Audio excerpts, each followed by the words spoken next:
శ్రీ లక్ష్మీ నృసింహ పరబ్రహ్మణే నమః. రాబోతున్నది అక్షయ తృతీయ. మనందరం కూడా అక్షయ తృతీయ అనగానే గుర్తొచ్చేటువంటివి రెండే రెండు. ఒకటి చందనోత్సవం, రెండోది బంగారం కొనడం. చందనోత్సవం అనేటువంటిది భగవద్ అనుగ్రహాన్ని అందిస్తే, బంగారం అనేటువంటిది కొనడం ద్వారా అలక్ష్మి అనేటువంటిది ఏర్పడుతుంది.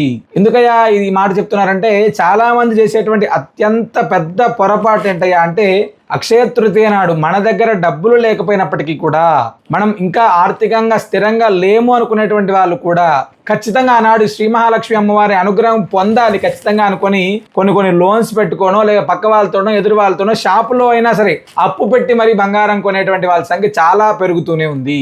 తద్వారా భగవద్ అనుగ్రహాన్ని పొందకపోగా అలక్ష్మి అనేటువంటి దోషాన్ని మనం ఇంటికి తెచ్చుకున్నట్టే. ధర్మశాస్త్రంలో ఎక్కడ కూడా అక్షయ తృతీయ నాడు ప్రత్యేకంగా బంగారం కొనాలి లేదా ఇంకొకటి కొనాలి అనేటువంటిది ఎక్కడ కూడా లేదు. మనం ఆర్థికంగా స్థిరంగా ఉన్నాం, మన కుటుంబం అంతా కూడా సుఖ సంతోషాలతో ఉంది అనుకునేటువంటి క్రమంలో కొనుక్కోవడంలో తప్పలేదు. కానీ ప్రత్యేకంగా ఆనాడు అప్పులు చేసియో లేదో అప్పులు చేసి తిప్పలు పడద్దని మనకు పెద్దలు చెప్తారు. అలా అప్పులు చేసి చేసేటువంటి ఏ పని కూడా మంచిది కాదు. అక్షయం అవుతుంది కదా, ప్రతి ఒక్కటి కూడా అప్పులు చేస్తే ఆ అప్పు కూడా అక్షయం అవుతుంది. కాబట్టి దయచేసి ఈ లోన్లు పెట్టో లేదా క్రెడిట్ కార్డులు వాడో ఇంకో రకం ఎక్కడ కూడా అక్షయ తృతీయ నాడు బంగారం కొనేటువంటి ప్రయత్నం చేయొద్దండి. మీ దగ్గరలో ఎక్కడైనా క్షేత్రాల్లో స్వామి వరాహ లక్ష్మీ నృసింహస్వామి వారి ఆరాధన జరుగుతుంటే తప్పకుండా ఆనాడు ఆ క్షేత్రాన్ని దర్శించండి.